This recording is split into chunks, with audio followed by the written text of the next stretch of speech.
La question de la dette intérieure ne cesse jusqu'ici de préoccuper les opérateurs économiques à l'heure où l'économie congolaise se trouve asphyxiée. Certaines entreprises ont fermé et d'autres vivent un véritable calvaire. Mais la question du paiement ne semble être sur la table du gouvernement alors que les audits ont été déjà faits pour voir dans quelle mesure faudrait-il procéder au paiement.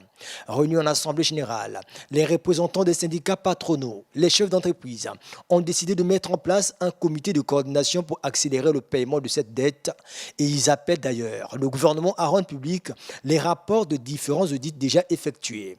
Une stratégie commune qui ne laisse aucun opérateur économique au bord de la route. Nous avons mis en place un comité qui doit être présidé par le président de la Chambre de commerce et suivi de tous les responsables des syndicats patronaux pour le suivi de cette dette pour éviter le marché de tous ceux qui sont en train de faire le fonds de commerce sur la question de la dette intérieure commerciale. Nous savons le montant, mais nous laissons à l'État de mettre à notre disposition le rapport de l'audit.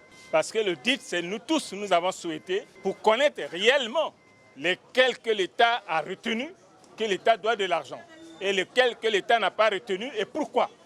Et c'est ça notre démarche. Ce comité de coordination du paiement de la dette intérieure, présidé par Paul Obambi, président de la Chambre de commerce, aura également la mission de faire auprès du gouvernement un plaidoyer sur les revendications pour la réparation du préjudice de la guerre du 5 juin et du sinistre du 4 mars qui ont impacté négativement le secteur privé national.